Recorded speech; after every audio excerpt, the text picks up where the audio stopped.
According to Ms. Channon, the collection of original prints is within anyone's grasp, but the difficult task is knowing the good from the bad. The talk on collecting prints and printmaking techniques attracted some 100 art lovers. The talk was in conjunction with the recently opened exhibition of contemporary prints from the Museum of Modern Art in New York.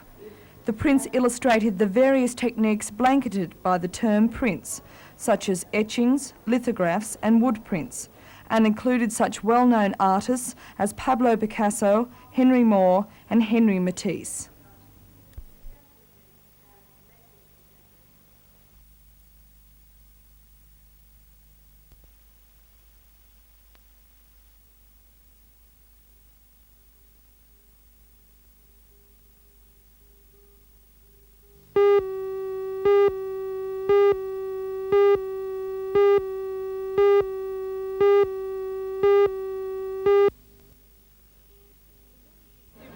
For many people, entering the world of tertiary education can be a confusing experience, and that's where the Newcastle College of Advanced Education's information booth comes in. The booth, which will be at Garden City until Saturday, is designed to let people know about the wide array of courses available to them. That's if they don't leave their run too late, as PR officer at the college, Mr. Keith Powell, explains. What we're trying to do is promote the college courses and also make people aware that if they do want to start a course in 1984, to start thinking about it now. We've found that many people think about a 1984 course in January or February of next year, and it's too late. Some people are very disappointed that they can't get into a course because the numbers have been taken up.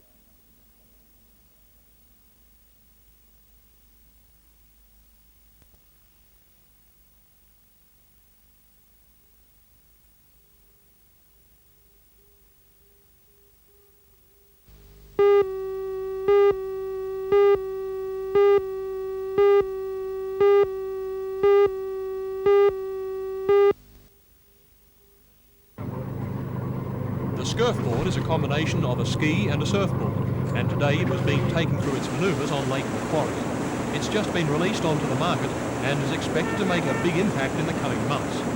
While the basic idea is really nothing new, the surfboard through its design allows the rider to execute a whole new range of aquatic gymnastics. And it's not that difficult to master the fundamentals, as today's lake locals show. A 20 horsepower motor will get it going, and its natural buoyancy and absence of sharp edges are further features of the surfboard, a craft poised to carve its niche in local waters.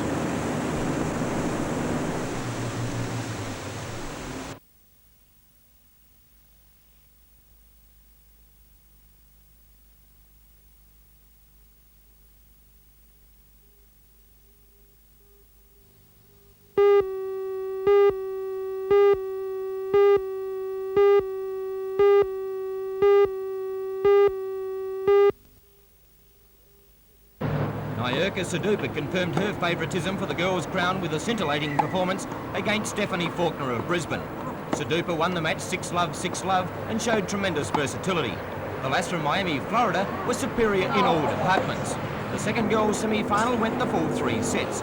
Tricia Lux of Nebraska, at the bottom of your screen, lost the first set to Stephanie London of California 6-7, but came back strongly to take the next 2 sets 6-2, 6-3. Lux used a double-handed backhand to great effect throughout the match. Gary Cohenau won his semi against Brett Custer 6-2, 6-1. And the All-Australian semi between David McPherson and Michael Barrock was brilliant. The left-handed McPherson proved he could hit winners on both sides of the court. But Barrock took the first set with tennis like this. Firstly, a good overhead smash, and then using tremendous anticipation to pick off this volley.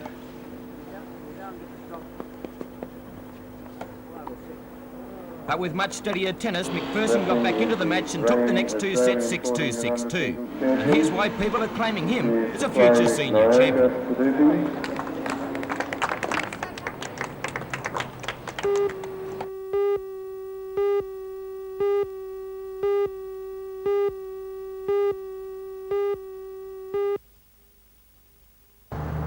One of the projects the co-op is looking at is a preschool to be set up in this Aboriginal hostel in Frederick Street, Merriweather. Although the co-op will be competing on the open market for the property, perhaps the Aboriginal Development Commission will supply the necessary funds. The disused Wickham Public School building is the proposed proposed site for the new multi-purpose centre. It's proposed that the Aboriginal Co-op, which incorporates the Aboriginal legal service, should be relocated quickly, and that a medical and dental service, as well as a museum and Aboriginal resource unit, should be established at the centre. It's hoped the refurbishing will be financed by the government's wage poor scheme, which will in turn create employment for Aboriginal people. But why do Aborigines need their own medical centre? Mr. John Heath. It could be if people don't feel at ease or don't feel confident enough to seek that kind of treatment, then they won't, and they haven't been using it. So there's the need for Aboriginal community organisations to develop their own facilities.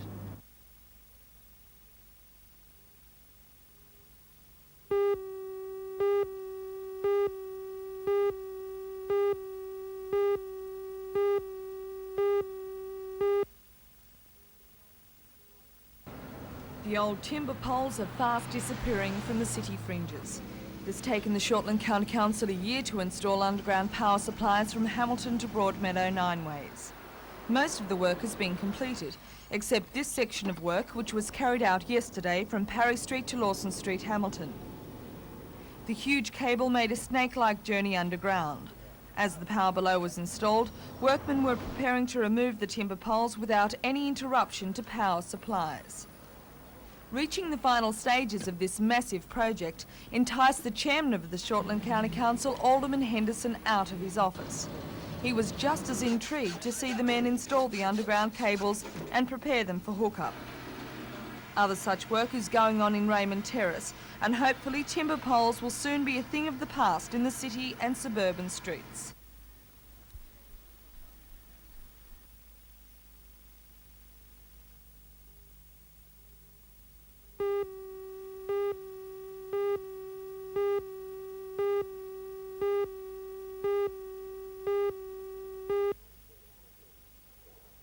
Last The night. comments were loud and could not be described as flattering. It was a chance for Don Getty's so-called friends to have a go at him, and the callous comrades who included Magistrate Rex Meehan, Police Chief Col Naylor and NBN Silver Fox, wouldn't let such an opportunity like that pass by. Here's an example of how the punches were handled. Recognised in the legal circles in Newcastle that Don is probably the greatest expert at effluent dispersant ever seen in the courts of Newcastle. Actually, that's the only time in my living memory since I've met Don that I think I saw him go a terrible shade of white was the morning that the publicity hit the press. And when he came into court, I was waiting for him, because he usually gets on his feet very first, in front of everybody else, like pregnant women and all those sort of things. He gets up first. And I said to him, before I had the tape turned on, now don't you start abusing me today like you did my Auntie Zell last night. All day, he was extremely quiet. And at the end of the day, he said to me by phone, "Is she really your auntie?" I said, "Don't be stupid, of course she is." All in all, Alderman Getty took it very well and displayed the admirable quality of being able to laugh at himself. But the jovial evening had a distinct and sober purpose, and that was to raise money for the Smith family. Northern General Manager Mr Les Locke says the $1,000 raised will help in the short term, but he says fundraising is a never-ending job. Well, we're in very dire straits at the moment because of the urgent demands of many distressed people around the town. It's a continuous battle to raise funds. Now this $1,000 that's been raised tonight, that is to buy food. Well, it will be used exclusively for food. We have no food and it's urgently required.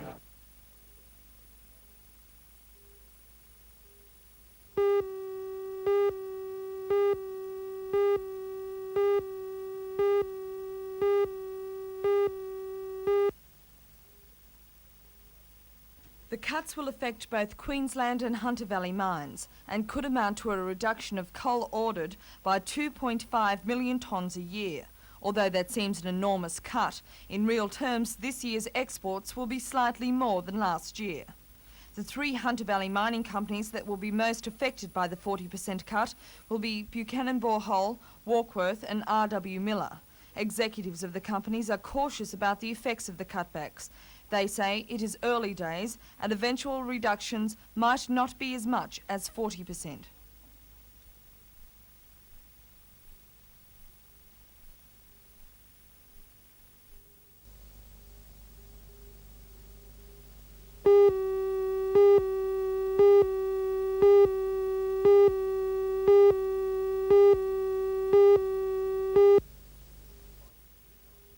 These 6 bikes from the Newcastle area are among those that will take part in the rally starting at Port Scratchley and finishing at the Maitland Showground. Others will be coming from Sydney and the Central Coast. These magnificently restored veteran machines dating up to 1918 and vintage 1919 to 1930 are a motorcycle historian's dream. From the 1909 Reading Standard, the 1912 Kerr Abingdon, the BSA and sidecar of 1925 to the 1927 Isle of Man Douglas.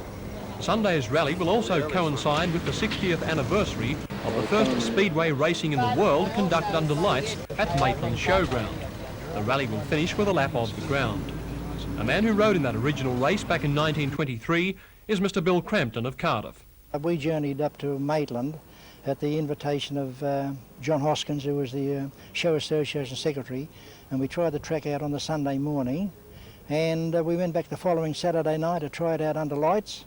And then from there, of course, they had to get the permission of the Maitland Show Association to get a carnival going. And of course, that took some time. And from September, it took through to the 15th of December before the first meeting was held.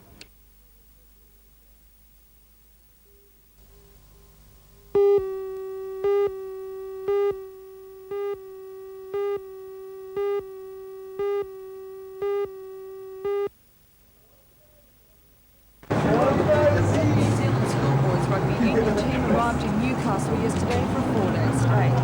The boys, who will face a combined country school team at Warratona on Sunday, have a problem, and that's finding a place to stay. Country's coach, Newcastle High teacher, Mr. Dave Ringland, is having trouble finding enough billets for the 22-strong team. Newcastle players Peter Ward, David Ashman, Richard Haslam, Martin Swan and George Tutevsky are expected to take the field for country schools. Mr. Ringland says his team should give the New Zealanders a run for their money, and he's looking forward to a tough match.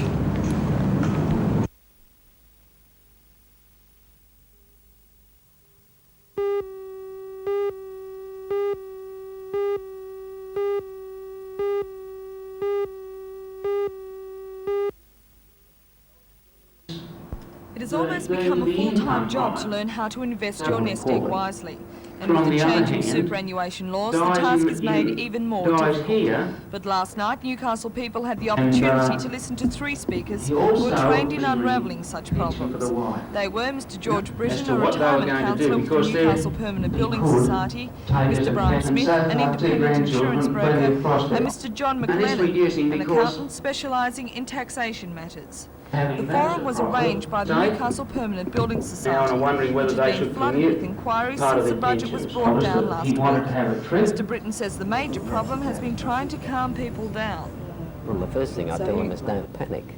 You know, the information that I get from the Department of Social Security is that they propose to go back to the legislation they had prior to November 1976 when the income test was introduced.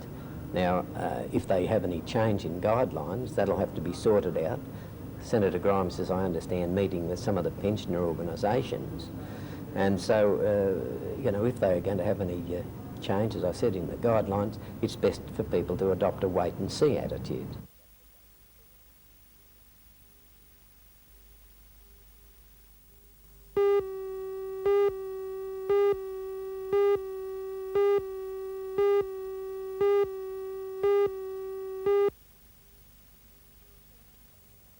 The report has recommended the maintenance of all hospitals in the non-metropolitan Hunter, but it has suggested a number of role changes.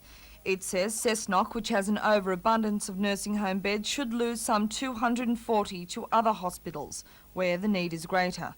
This is one of the main points of the plan, to enable old people, where possible, to be infirmed in their local hospital, to be closer to their friends and family. The reclassification of 159 acute beds to nursing home beds will also save the Health Department some $13,000 a day. It has also been suggested that Maitland should become a referral centre for the coalfields and Upper Hunter, and that a 30-bed inpatient psychiatric centre should be developed.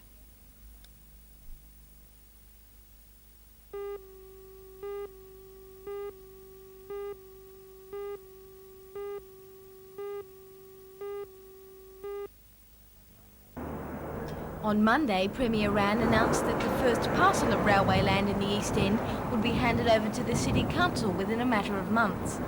Work on Stage 1 of the Harbour Foreshore redevelopment is expected to commence in January. The Premier says that during Stage 2, all railway operations in the area will be moved to Broadmeadow. The only thing standing in the way of the redevelopment is the local rail union. The northern branch of the ARU is not against the handing over of some of the land, but believes the State Rail Authority should retain the section near the Zara Street Power Station. We feel that there is a necessity and a big necessity to have a maintenance area and a carriage cleaning area in the situation or in the area, we could say, in Newcastle, because that is where our trains commence from, that is where they terminate. And if the State Rail Authority have got money to spend at Broadmeadow, I would think it would be a feasible proposition that some money should be allocated and update the area where these facilities are already available. You don't see that the union is standing in the way of a development that's very important to Newcastle? Let me say this, as I've said previously, first and foremostly, my duty as an organiser in this union is to the members who put me in the position, and I will be carrying out their wishes whilst I'm the Northern organiser. But the Premier's made it clear that this East End development's going to go ahead. What do you plan to do to try and prevent it? Whatever action the men see fit to take, it will be supported by this organisation. Is industrial action likely? You said that, not me. But is there a possibility then that there will be industrial action? Again, I say you said that, not me. Well, what sort of action do you mean then?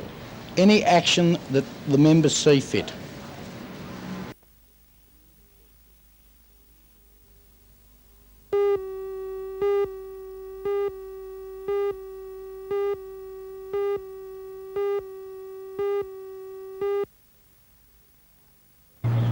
About 15 armed police officers surrounded the house in Knight Street, Cardiff South, after being told that the escapees were being harbored. Arrived at the house late last night. They apparently walked Successful in arresting both. Both were serving sentences in excess of 25-year-old Christopher Leonard for breaking and entering, and 22-year-old Dale Knight for armed hold-up. The two were arrested in the Cardiff South house shortly after 10 o'clock today. One was found hiding under a bed, the other in a bedroom in the house.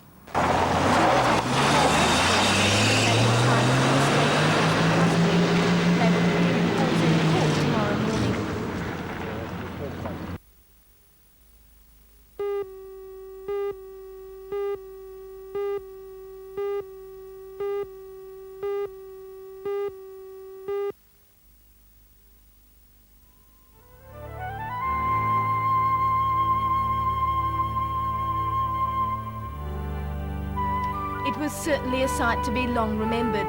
The Danish-built sailing ship looked magnificent as she made her way proudly through the heads under full sail. The New Endeavour is the last operational ship in Australia to carry a square rig. She was launched in 1919 as Dana in Svendborg, Denmark. Originally a cargo vessel, she is now used for sail training and for charter work on Sydney Harbour. The ship is in Newcastle at the invitation of the Matara Committee. It will be open for inspection and available for cruises throughout the festival. The New Endeavour carries a crew of 30 and is capable of accommodating 60 passengers. She was brought from Sydney to Newcastle overnight by Captain Ken Edwards. The New Endeavour was originally sort of taken over by 7 gentlemen who were ship lovers in Sydney about 8 years ago. She was lying on Sydney Harbour at this stage, and the Magnificent Seven, as they're called, saw the potential of turning her into a sail training vessel. This has been achieved through a lot of hard work, and a sum of $240,000 has been expended in this. Now, she's called the New Endeavour. Does she bear any resemblance at all to the original? None whatsoever.